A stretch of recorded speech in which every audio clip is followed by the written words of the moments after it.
Pour ces numéros, nous avons concocté un casting d'une haute envergure. Nos invités sont Danges Luila, Danilo Itutu, Deo Matumona. Bonsoir monsieur, vos analyses sont très attendues ce soir.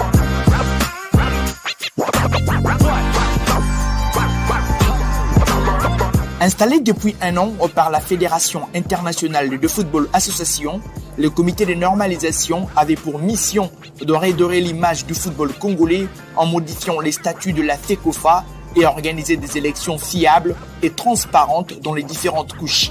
En effet, un événement jadis salué par plusieurs vu la gestion peu orthodoxe de l'ancien comité exécutif de la Fédération congolaise de football association, les Connors semble perdre sa crédibilité. Ces derniers seraient plongés dans les mêmes pratiques reprochées à ceux qui ont travaillé au bénéfice de leurs intérêts.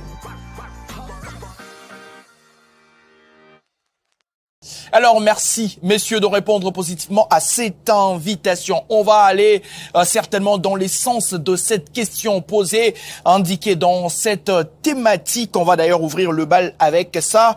Le comité de normalisation installé depuis un an à la tête de la Fédération congolaise de football. Monsieur, le football congolais est-il réellement normalisé? C'est la plus grande question auquel devront répondre nos débatteurs ici. La primeur à Deo Matumona qui nous fait l'amitié d'être là. Deo, le football congolais est-il réellement normalisé un an après?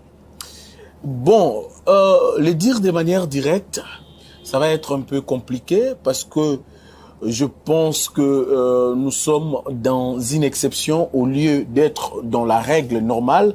Parce que n'oubliez pas, le comité de normalisation n'est qu'une exception à la règle. Et une exception peut, de manière passive, assumer un bilan. Là, maintenant, vous avez le comité de normalisation qui, depuis un temps, volontairement, il ne veut pas que les choses avancent. Il vous souviendra que l'émission assignée à ce comité par la FIFA, concomitamment avec la CAF, depuis un certain temps, le comité de normalisation fait des choses comme bon lui semble, simplement par le fait qu'il est protégé par un tout-puissant secrétaire général de la CAF, Véron Mosengo. Et depuis un certain temps, moi j'ai dit, le football est normalisé, pas du tout. Parce qu'on sent que la présence du Conor, lorsqu'il s'agit par exemple de Léopard, lorsqu'il s'agit par exemple de la Ligue nationale de football, lorsqu'il s'agit des activités liées au football auxquelles il y a beaucoup plus de projecteurs.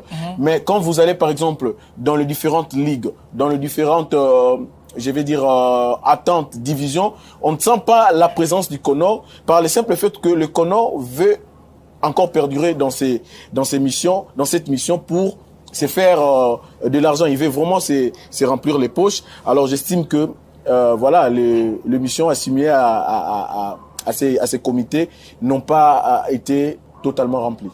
Danilo Itutu, on va